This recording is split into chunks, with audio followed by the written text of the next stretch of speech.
We got matchmaking changes, new items, and lots of buffs. Today I have an overview of the November 21st patch notes. We're going to be talking about all the changes to the game systems, any adjustments made to heroes, as well as talking about the items that got nerfed or buffed. I'll only be covering the important or substantial changes since the patches are usually huge, so if you want to see the full patch notes, I'll leave a link down below. Also, my name is Sphinx, and I'm a Phantom player that has been playing Deadlock since May, and I want to start making more content. So if you guys like this type of stuff, remember to like and subscribe. So let's get started with the Matchmaking Rework.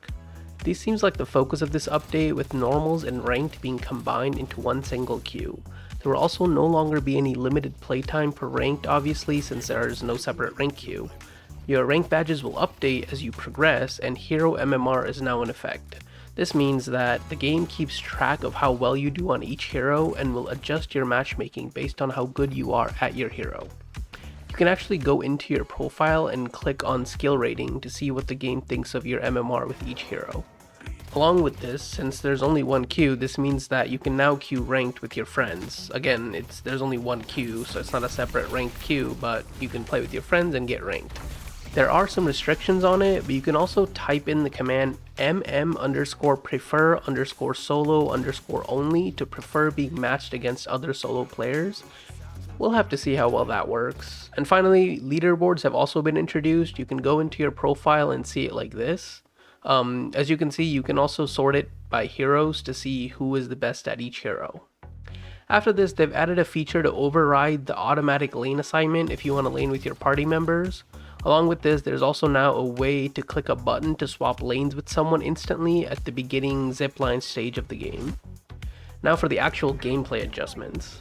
Post-lane soul sharing has been further nerfed down to 60% if there are 2 players nearby and 35% if there are 3.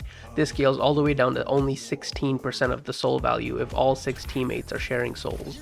Next, walkers have been given way more damage, including max health damage as well as resistance if there are allies nearby. They also take less damage based on how many enemies are nearby, and the walkers in the middle lane, so green and blue, have more HP. The patron also got a nice buff with its laser doing max health damage per second.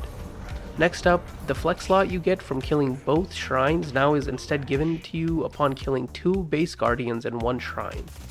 After that, respawn timers have also been slightly reduced, with the max respawn time of 70 seconds happening at 40 minutes instead of 30. Along with this, there is now a 20-second reduction in spawn timers if your patron dies while you are dead. However, it won't go down to 0 and spawn you instantly if you're under 20 seconds, as you'll always have a minimum death timer of 10 seconds. Then we have some changes to bridge buffs. They now have this stony, rocky shape and require you to heavy melee them in order to claim them. They also get stronger as the game goes on for longer. Then we have some changes to Earn once again, where you will now always be getting approximately 1,000 less souls than last patch. Along with this, the Earn carrier is going to be revealed 5 seconds later. In addition to this, they're kind of doing like an experimental change this weekend. This is the first they've done something like this. They're going to have, just for this weekend, the Earn drop-off location be at the top of the middle boss temple.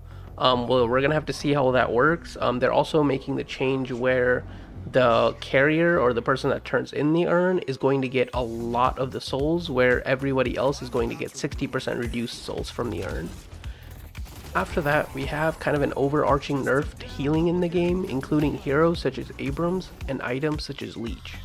Along with this, we also have a nerf to healing reduction items such as Toxic Bullets or Healbane. So there's now both less healing in the game and less healing reduction. Next, we have a few smaller things that I want to quickly mention, such as now having the ability to ping enemy items, voiceover updates for the released and unreleased heroes, the ability to add secondary keybinds, along with a couple of trooper changes like the medic trooper healing you 3 times now, and the orb giving you 35% of the value, with 65% of the value being gained from killing the trooper itself. Finally, let's get into some of the environment and location changes. So starting in yellow lane, we have a change to the location of a camp that was actually changed last patch, but they've moved it again. It used to be on this rooftop here, but they've moved it kind of closer to yellow lane onto this rooftop there. After that, there's this little bridge area they added. and you used to be able to have to kind of double jump to get up there, but now they added a truck to climb up there without using any stamina.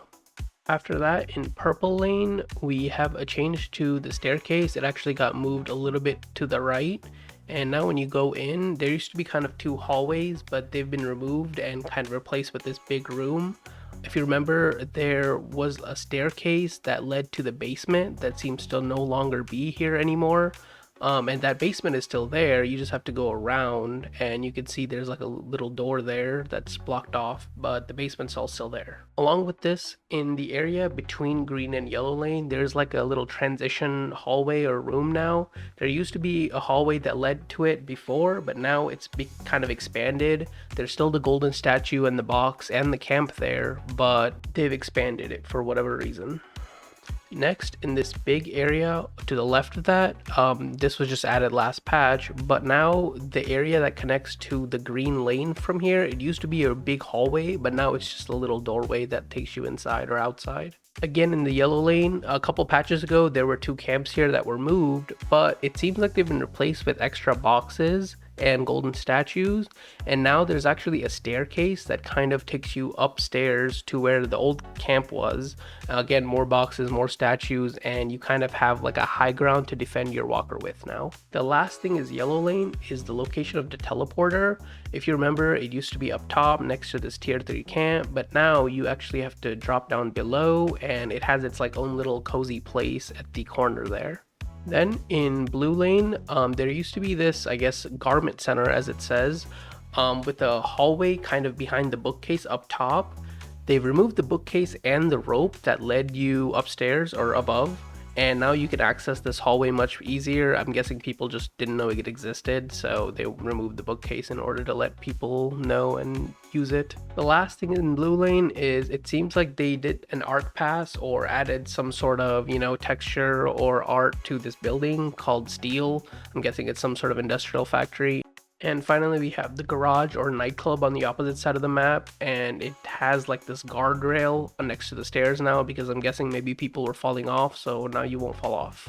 And the last thing is that they added these antennas. The antennas were actually there before, but now they have this electric effect, and you get zapped from it if you get nearby. Oh, I almost forgot the most important change. They actually added this little frame between these two buildings for whatever reason. Looks nice, I guess. Now, let's talk about the changes to items. I have a little table here showing you all the items that were buffed, nerfed, or simply changed, and I will explain any changes that seem significant. So to start off with the weapon items. Rapid Rounds, Berserker, Heroic Aura, Alchemical Fire, and Lucky Shot have all been buffed. Meanwhile, Monster Rounds, Soul Shredder Bullets, Headhunter, and Hunter's Aura have all been nerfed. Then we have the changes or additions, including an item called Spellslinger Headshots, which requires Soul Shredder bullets and gives you stacking spirit power upon landing a headshot. Then we have Glass Cannon, which now requires slowing bullets and slows, which means that Silencer, which previously built out of slowing bullets, has been reworked. It now builds up on enemies over time like toxic bullets, and once built up, silences your enemy and reduces their spirit damage. Next, let's talk about the Vitality items. The buffed Vitality items include Melee Lifesteal, Healbane, Debuff Remover, which heals you from 10% upon purging a debuff now, Superior Stamina, which also allows you to wall jump an extra time, Majestic Leap, and Phantom Strike, which now ignores height when considering if an enemy is within range. After that, we have the nerfed Vitality items, which include Reactive Barrier, Return Fire, which now builds out of extra regen, Healing Nova, Rescue Beam, and Metal Skin, which now slows you when you activate it. Finally, Debuff Reducer and Divine Barrier got both buffed and nerfed at the same time. Okay, now let's move on to the Spirit items, which have some exciting changes. There were a lot of items that were buffed, including Ammo Scavenger, Infuser, Withering Whip, Improved Spirit, Ethereal Shift, Knockdown, which again ignores height distance, Mystic Slow, Torment Pulse, Echo Shard, and Mystic Reverb. Meanwhile, Rapid Recharge and Refresher got nerfed. In the change and additions category, we have Decay and Diviner's Kevlar, which both got buffed and nerfed at the same time, as well as Silence Glyph, which is now an aim projectile instead of a lock-on tracking item. Then we have two new items, starting with Spirit Snatch, which builds out of Spirit Strike and causes your melee attacks to steal, Spirit Resist, and Spirit Power.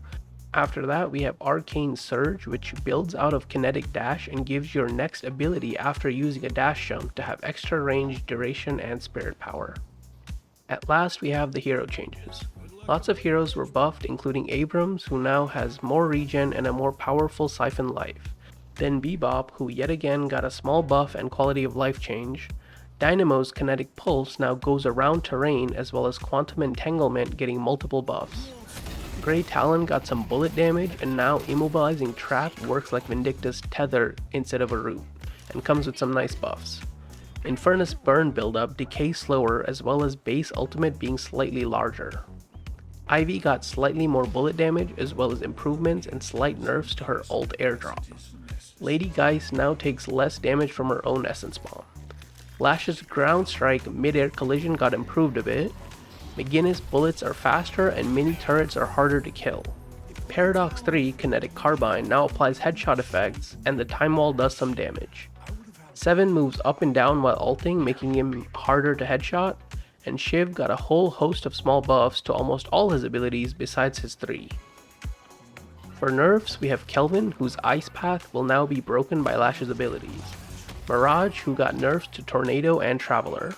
Mo and Krill take more damage to headshots if you shoot Krill, and Sandblast got blasted a bit.